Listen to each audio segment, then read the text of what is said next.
watching as the man they hold responsible for the killing of their son is ordered released from prison. Whatever the fate of former President Hosni Mubarak, the decision is another hit for a family who are still waiting for answers. Rafa'at showed me the picture of 18-year-old Islam, who was killed during the uprising when a car ran him over. He's kept it in his pocket for almost 3 years. First it's the corruption cases, then it will be my son's case, the one about the killing of protesters. Mubarak will eventually be cleared of everything. I just want someone to tell me who was responsible for killing my son, who ran him over.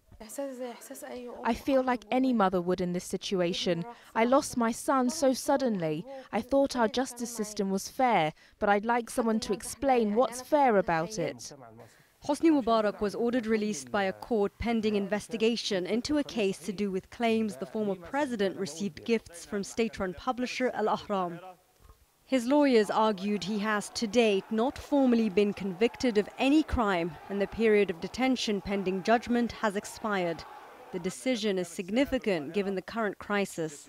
The implication is that Mubarak is not being acquitted. Mubarak now will subject to trial for 3 different cases, and it means for the Muslim Brotherhood they will use it for marketing that the July 3 movement is not just a revolution, it is a military coup.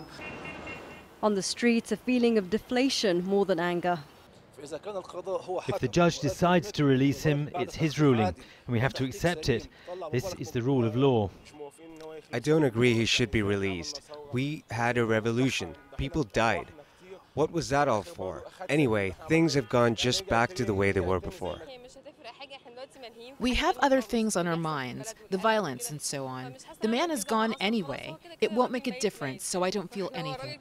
There's a general feeling here that so much is going on in the country. What happens to Hosni Mubarak is pretty irrelevant. After so many of his inner circle have been released, whether happy or sad, people are not surprised by this verdict.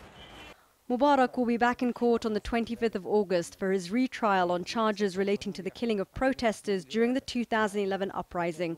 The same day, senior members of the Muslim Brotherhood will also stand trial. It's ironies like that, say some in the country, which further strengthens the idea that the judiciary is not independent of political developments. Rafat and Kausar don't care about politics or even who's in power.